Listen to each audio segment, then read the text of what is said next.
Readings of Almighty God's words on the pursuit of the truth. How to pursue the truth. 8. People with poor caliber cannot see through anything that comes their way. Even when reading God's words or listening to sermons, their comprehension carries some distortion and inevitably includes deviations. They are adhering to a regulation, way of acting, or ritual, which is entirely different from the truth principles, and consequently many distorted things arise. It can be said that the comprehension of people with poor caliber regarding any matter always carries a somewhat distorted nature. Although in simple and easily manageable things, they may achieve obedience and submission without showing distortion. When it comes to principle-based matters or relatively complex issues, they cannot grasp the truth principles and only know to adhere to regulations. Do you understand?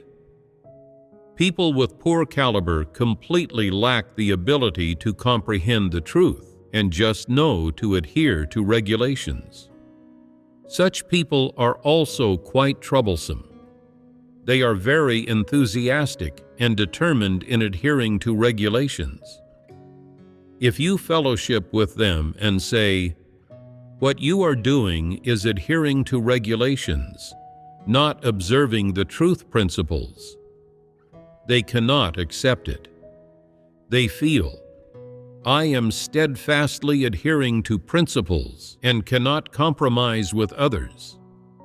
Others do not adhere to principles and are condemned for it, but when I adhere to them, I also get condemned. This is unfair.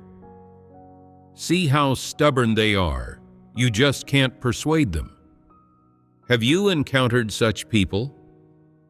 For example, I tell some people, if you want to learn dance, you can set aside 2 hours each day to train when work isn't busy.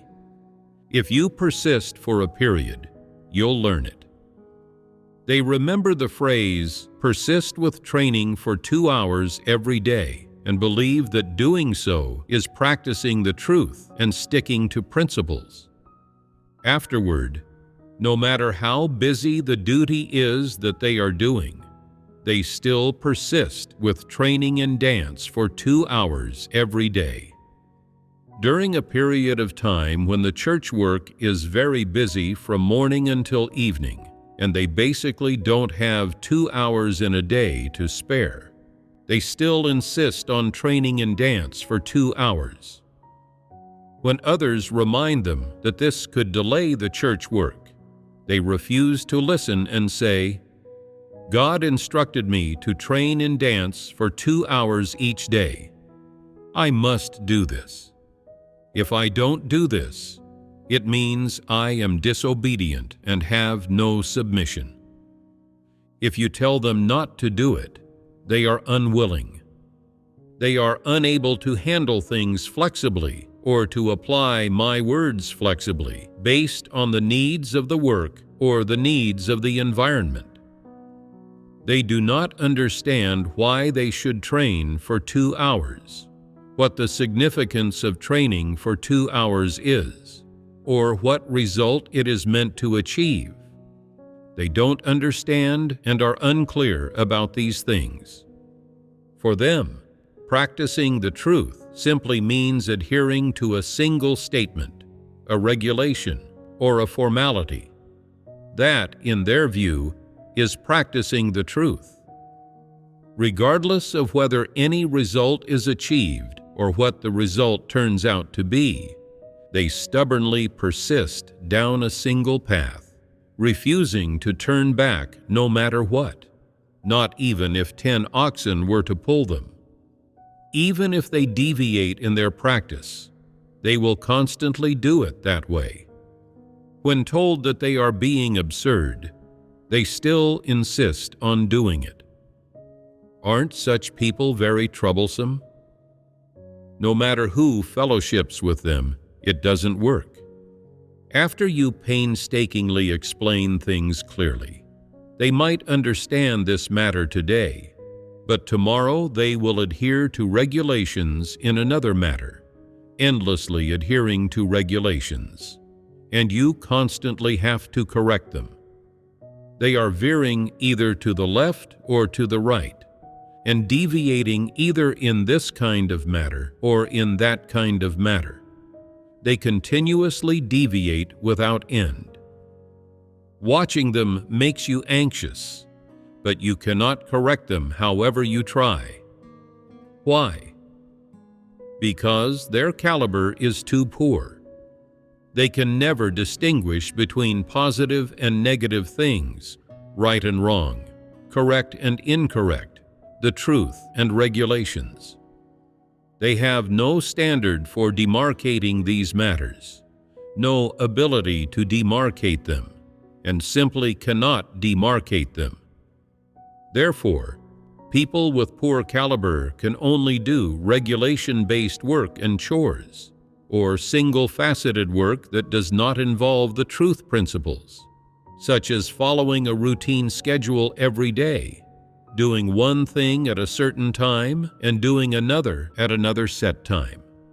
That is, they can only handle those simple tasks where adhering to the schedule, to formalities, and to a way of doing things is sufficient to perform the work well. But they cannot handle work that is a bit more complex. Once it is required that they act according to the truth principles and achieve certain results, they are unable to accomplish this. If you assign them an item of work requiring them to flexibly apply the truth principles, handle various issues as appropriate, and adapt according to the environment, they become confused and cannot accomplish it. They must have someone to help and instruct them. You cannot expect them to do the work well independently. How should such people be treated? Although they can persist in doing their duty routinely every day, when faced with unexpected situations, they don't know how to respond and may even stop doing their duty. For such people, it is necessary to frequently inquire about and inspect their work, asking, "During this period, have there been any disruptions or disturbances to the church work? Have there been any complex problems that you didn't know how to handle?" After thinking it over, they say, "Everything has been fine during this period. Everyone is doing their duty and can normally gather and eat and drink God's words. No one has disrupted or disturbed, and I haven't heard of anyone spreading fallacies to mislead others." They cannot identify any problems and do not know what to report, nor can they even raise questions. Therefore, you cannot expect them to handle or resolve issues that arise in real life or in doing their duty on their own. Neither can you expect them to seek from those above them or ask them questions when they don't know how to handle something. They cannot achieve any of this because their caliber is insufficient. If such people do not report problems to those above them, others may think they have no problems. However, this is not the case. They cannot identify even ordinary problems. Even when problems are piled up before them, they do not perceive them as problems. And so, they do not resolve problems either.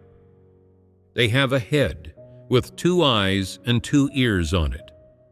They can see, hear, and speak, and yet they cannot identify or resolve problems. Because they completely lack caliber and the ability to identify and handle problems, no matter how astute they seem to be from their looks, it is of no use.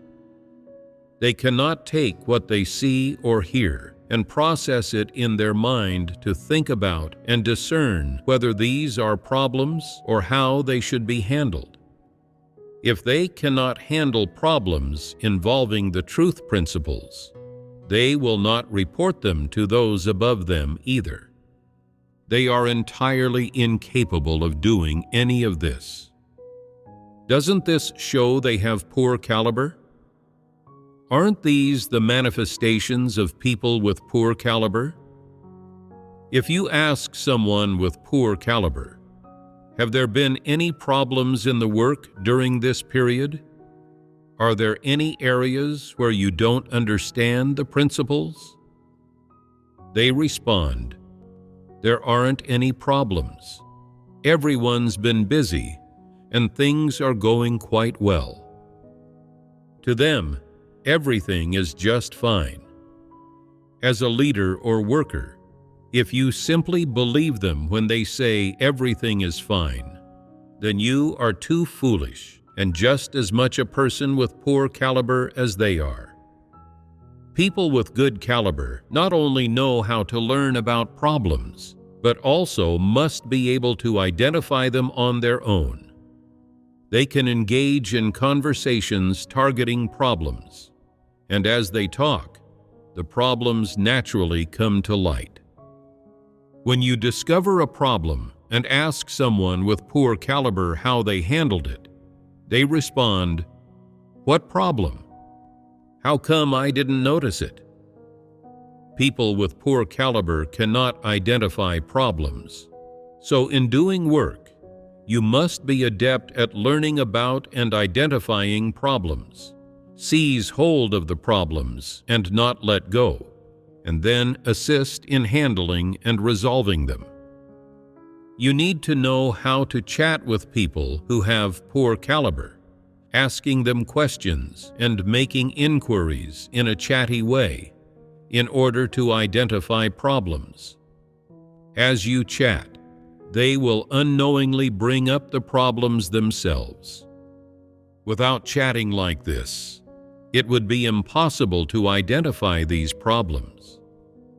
Because you chat with them in this way, they become inspired and suddenly identify these problems. If you don't use this approach to learn about the situation, they just won't perceive these matters they see as problems. So, when problems are uncovered during your chats, they must be made clear bit by bit, like squeezing out toothpaste. They will only feel somewhat ashamed when all of the problems are resolved. Doesn't this show they have poor caliber? These are the manifestations of people with poor caliber. Even when there are problems, they cannot identify them, and because they cannot identify problems, they are never able to bring them up or resolve them. Tell me, if they cannot identify problems, can they do their work well? Can they do their work well by adhering to regulations? Absolutely not. This is a manifestation of having poor caliber. If you say their caliber is poor, they even think, "My caliber is excellent." After God speaks about something, I immediately grasp a way of acting or a regulation, and I can adhere to it for a lifetime. See, isn't my caliber good? You all fail to grasp the key points, but I can. For example, I was told that in summer the weather is hot and we should eat cold dishes. So I keep on making cold dishes and serving cold drinks. I can adhere to this instruction. You see, none of you can adhere to it, and you're always talking about principles. Aren't principles just regulations? If you adhere to regulations, isn't that adhering to principles? They even think their caliber is good, believing that they can grasp the key points of an issue, and that from a lengthy sermon, they can pick out a single statement, way of acting, regulation, or even one phrase or word that they feel they need to follow. Tell me, isn't this troublesome? There are quite a lot of such people. When you fellowship about the various details of the truth, they cannot understand and even say, "What a bother. You just won't stop talking. Isn't it just about not saying those words or not doing that kind of thing? Just adhere to that one statement and that's all. It's just a matter of one statement. Why make it so bothersome?" You even distinguish states, environments, and the humanity of various types of people, and distinguish between distorted and pure comprehension. Are there really that many details involved? Why be so particular? You're so fussy. They even condemn others. These are the manifestations of people with poor caliber. What are the characteristics of people with poor caliber? They do not understand the truth principles. Whatever aspect of the truth principles it is, they treat it as a kind of regulation or formula, and then they follow it with tireless enthusiasm. They can speak many doctrines, and so they think that they understand the truth principles, but in actuality, they do not understand the truth at all. If you explain some of the principles for leaders and workers doing work, asking such people to do work and handle various problems based on an understanding of these principles, these people with poor caliber will absolutely be unable to apply them. They do not understand these truth principles, nor can they apply these truth principles to do work. When they go down to do work, it is entirely adhering to regulations, following protocols, and mechanically applying dogmas. There are some people who want to adhere to the truth principles, but because their caliber is poor and they cannot attain an understanding of the truth, they are unable to adhere to the principles. No matter what work they do, when faced with problems, they are at a loss and even become overwhelmed. They are unable to do any work well. When the higher-ups fellowship about principles, they feel they have understood, comprehended, grasped, and remembered them all. But when they encounter problems in real life, they become confused, as the doctrines and regulations they have understood are of no use. So they think, "What should I do now?" They don't know where to start the work. They don't know what methods to use to do the work. They don't know how to implement the work arrangements. And even less do they know which problems should be resolved right now to guarantee the normal progress of church work. They don't know any of this. As a result, no matter how long they work, there are no results, and the work arrangements cannot be implemented. They cannot even resolve the issue of how to make church life good. They cannot implement even the most basic work and do not know how to implement it.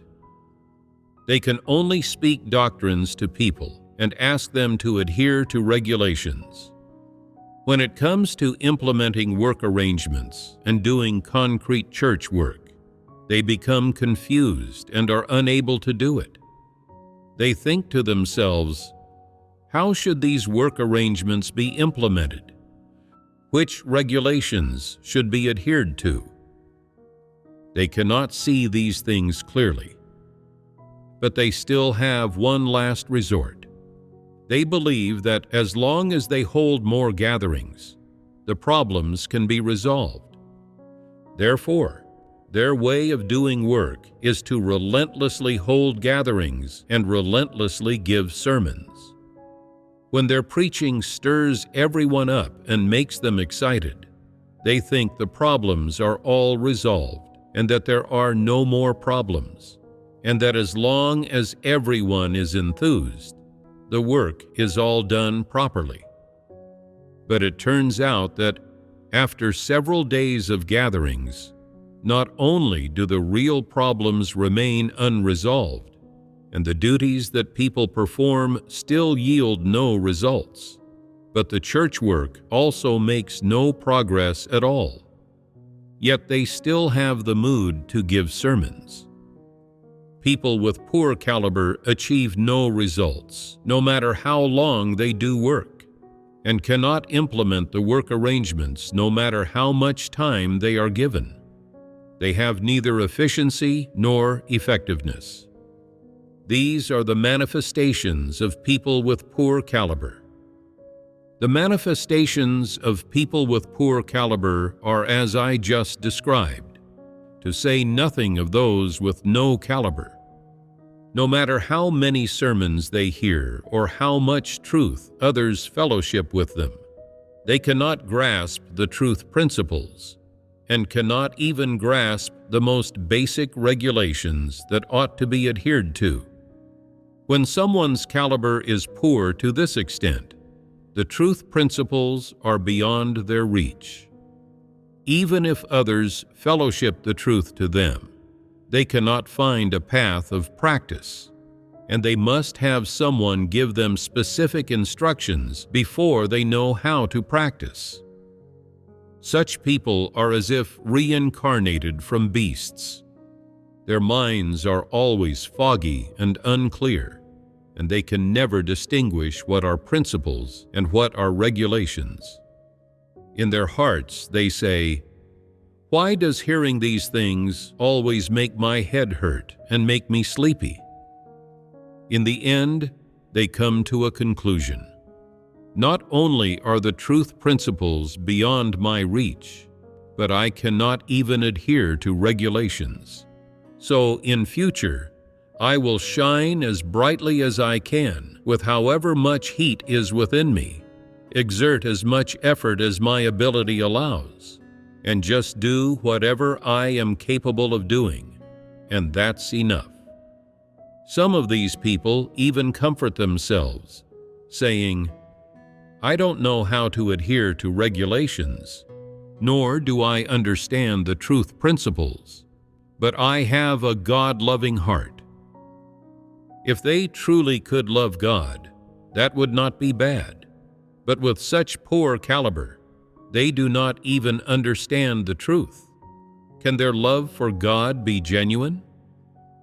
People with no caliber lack comprehension ability in all respects and do not even possess the ability to adhere to regulations. Some people with poor caliber, when practicing the truth, can at least grab hold of a partially understood principle, a regulation, or a formula, and thereby put a little bit of the truth into practice. However, those with no caliber cannot even grasp or adhere to regulation-based things. This type of person is even more pitiful.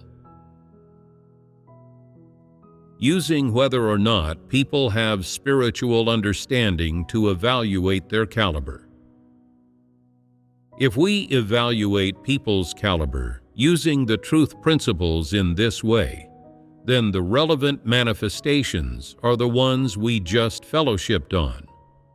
So, if we use whether or not people have spiritual understanding to evaluate their caliber, how should we go about doing this? People with good caliber definitely have spiritual understanding, right? What is meant by having spiritual understanding is that they can understand the truth, grasp the truth principles, and use the truth to resolve various problems that appear in the process of believing in God, which relate to the truth principles, as well as handle the various internal issues of God's house using the truth. Then, what about the various issues of the outside world? Because those with good caliber have spiritual understanding and possess the ability to handle various matters, they can also use some relatively humanity-based principles, or some principles close to positive things, to handle matters of the outside world. Despite superficial differences, the fundamentals of various things are the same, and the principles within various things are basically what people with good caliber can grasp. So it can generally be said that people with good caliber have spiritual understanding. Having spiritual understanding does not mean being able to communicate with the spiritual realm. Rather, it means one can grasp the fundamental laws and the principles of various things. This is a straightforward, simple, and plain way of putting it. Being able to understand the fundamental laws of things of the outside world and the principles that involve the truth is a manifestation of people with good caliber. So, how can we gauge the manifestations of people with average caliber based on whether they have spiritual understanding? People with average caliber have spiritual understanding of half of the things, but not the other half, understanding some parts while not understanding others. The parts where they have spiritual understanding are the parts that their caliber can reach. Through hearing fellowship about the various truths related to belief in God, they can come to understand them, and even without anyone's instruction, they can figure out the principles that should be grasped within them. The parts where they have no spiritual understanding are the parts where their caliber falls short. Without guidance and instruction from others, they have no principles of practice. They cannot do their duty normally or resolve problems, and they need watering, guidance, and instruction to know how to do work and handle problems. These are the manifestations of them having no spiritual understanding. People with average caliber can be said to basically have spiritual understanding, but their level of spiritual understanding is lacking compared to that of people with good caliber. They only understand half. Where is it lacking? It is lacking in the degree to which they grasp the truth principles. They cannot independently complete various items of work. So, if we evaluate people with poor caliber using whether or not they have spiritual understanding, how should we go about doing this? Is it easy to evaluate? Do people with poor caliber have spiritual understanding? You can tell that people with poor caliber have no spiritual understanding just by looking at their manifestations, because they only adhere to regulations. People without caliber actually do not have human spirits, and not having human spirits means that they are as devoid of spiritual understanding as beasts. For such people, it is unnecessary to evaluate whether they have spiritual understanding or not.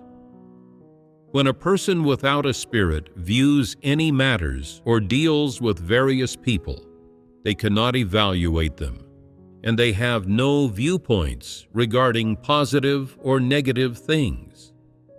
They only have some calculations for protecting their own interests and avoiding losses. When you express a viewpoint, if they are familiar with you and know that you have good caliber and a pure comprehension, and that you are a positive person, they go along with your viewpoint.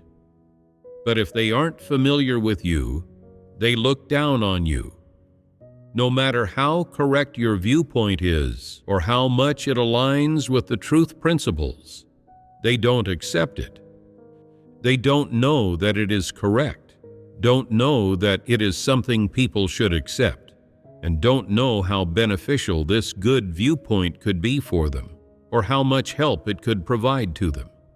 They are unaware of all this. Whereas, when a negative person puts forward a negative viewpoint, if this negative person is dominating and someone they think highly of and revere, they accept the negative viewpoint, even if they know that it will cause them harm after they do so. What kind of person are they? They are a person who has no caliber, which means they lack the ability to discern things. No matter what situation they encounter, they cannot see through it and do not know any of the principles they should hold to. This kind of person can commit bad deeds when following bad or evil people, and they can do some good things when following good people. They lack the ability to discern things. That's why I say that they are a dead person with no spirit. People with poor caliber, after living for many years alongside people with good caliber or positive individuals, may be influenced by what they hear and see, and can learn some good things, adhere to some good regulations, and adhere to some positive sayings and ways of acting or positive thoughts and viewpoints. However, dead people with no spirits cannot even learn or adhere to positive thoughts and viewpoints, good ways of acting and regulations, good trains of thought, or some positive lifestyles and positive common knowledge of everyday life. When they start living independently, their living situation, which is that of a muddled person, gets completely exposed. These are the manifestations of dead people with no spirits. People with spiritual understanding, at the very least, have average caliber. If the truth is within their reach and they can understand it, then they are people with good caliber. People without spiritual understanding are certainly either those with poor caliber or those without any caliber at all. These two kinds of people definitely lack spiritual understanding. Only people with good caliber can be said to have complete spiritual understanding, while people with average caliber have an average level of spiritual understanding. That is, there are many matters in which their caliber falls short, and they are unable to achieve spiritual understanding. It is only in ordinary matters that they can achieve spiritual understanding and handle things independently. When they are faced with complex matters or multifaceted work, they cannot handle these things independently because the truth principles involved are beyond their reach and understanding. Therefore, their level of spiritual understanding is quite average. The characteristic of people with poor caliber is that the truth principles are beyond them, and they only adhere to regulations because they cannot understand the truth principles, and they don't even get what the concept of the truth principles is, and they believe that the truth principles are just regulations. Therefore, it is very clear that people of this sort have no spiritual understanding. A major characteristic of their lack of spiritual understanding is that the thoughts and viewpoints they reveal in their understanding of various people, events, and things are all distorted. How should distorted be understood here? It means being completely detached from the trajectory of the thinking of normal humanity and completely detached from the trajectory of the needs of normal humanity. This is being distorted. When you listen to the thinking logic of what these people say, you find it bizarre. And every time you hear them express a viewpoint or talk about something, you feel astonished. What does astonished mean? It means that when you hear them say something, you feel that it is unbelievable and think to yourself, how could they have such an idea? Why is it so different from what normal people think? This idea is so strange. Why does it feel kind of nonsensical? In your heart, you find it particularly awkward and absurd. People whose words always make others feel astonished are those who are prone to distortions, especially so. For example, you ask them, "Have you had anything to eat?" They respond, "It's quite cold today." Is there any connection between these two things? You say, "Why are you wearing so little today?" They say, "I drank a cup of ginger tea today." Does their response have any necessary connection to your question? Does their answer contain normal thinking and logic? How should someone with normal thinking and logic respond? They could say, "I'm wearing so little because it's very warm inside, and besides, outside it's very sunny and the temperature is relatively high."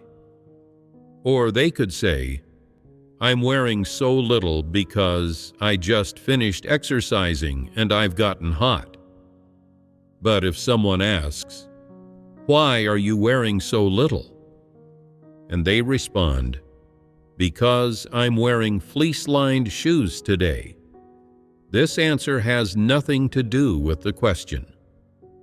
Their train of thought and the logic they follow when they think do not conform to the thinking and logic of normal humanity.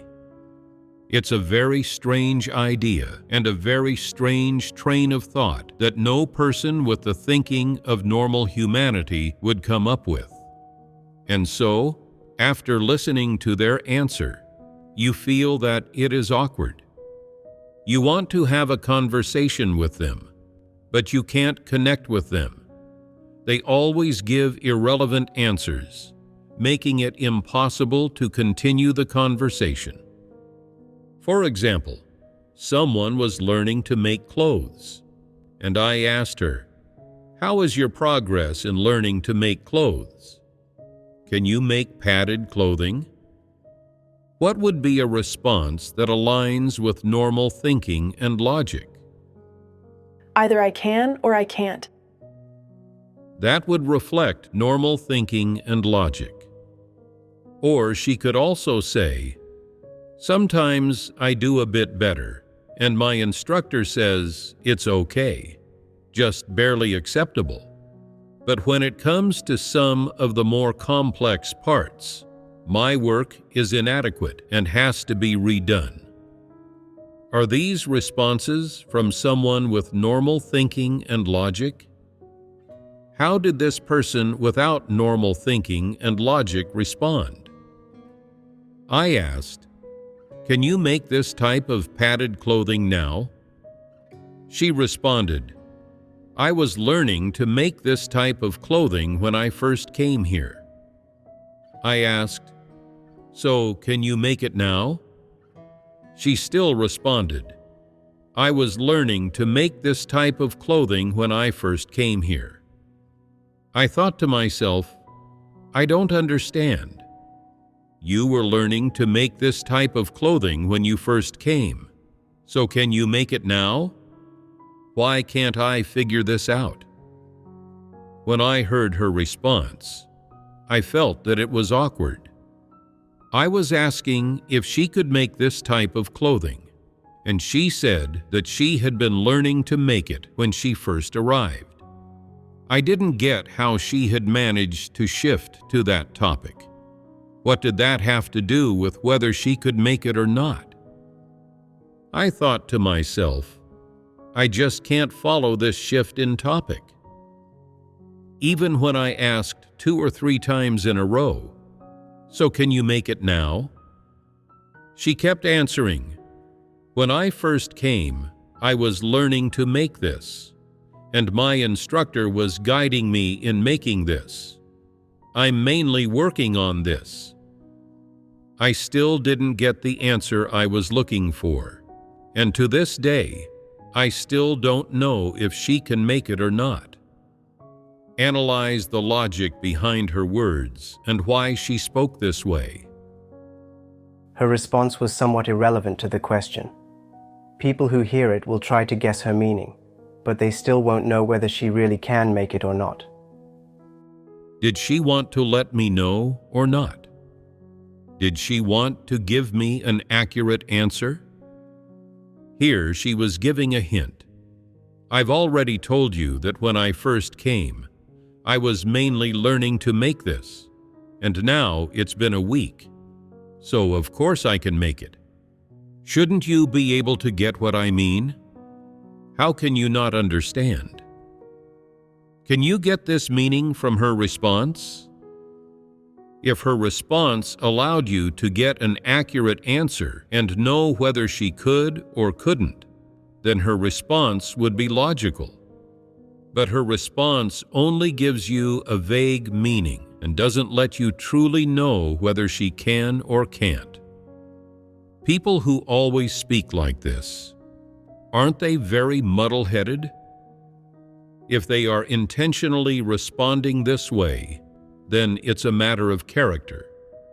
If they are not doing it intentionally and their response has no necessary connection to the answer you are trying to get, then there is a problem with their thinking and logic. If there is a problem with their thinking and logic, doesn't this mean they have poor caliber? Aren't they prone to distortions? This is a manifestation of being prone to distortions. That person thought, I'm telling you that I was learning to make this when I first came, so the inevitable result is that I can make it. What she wanted to convey was the answer, I can make it. However, people with normal thinking do not get an accurate answer after hearing this. Therefore, her response, I was learning to make this when I first came, had no logical connection to her wanting to convey that she can make it. So, wasn't her response muddled words? Speaking muddled words while thinking that they can communicate well and that they have already answered the question. Does this not reflect poor caliber? This is one manifestation of poor caliber. That person doesn't have the thinking and logic of normal humanity. No matter how you ask, she will be unable to realize what the crux of the problem is, or why you keep asking the same thing. When you ask for the third time, she will still give the same response and even feel impatient, thinking, why do you keep asking? I already told you, and you still don't get it and keep asking. Even after being asked 3 times, she will be unable to realize that her answer is unclear and not what the other person is looking for, that she should change her wording and clearly state whether she can or cannot, and not make the other person guess. She is unable to realize how her words make others feel or how the other person reacts after hearing them. She cannot realize any of this. This shows she has no caliber. No matter how many times you ask, she will give the same response and even feel that what she's saying is sincere and not false, thinking, no matter how many times you asked about the same thing, I've given the same answer. I'm practicing being an honest person, and I'm saying what's on my mind. Isn't this a reflection of poor caliber? When you ask about Tom, this kind of person always talks about Dick and Harry. When you ask about Dick and Harry, they always talk about Tom. People without normal thinking have muddled thoughts, and their thinking is jumbled. This is a major manifestation of poor caliber. In summary, these are the manifestations of people with different calibers.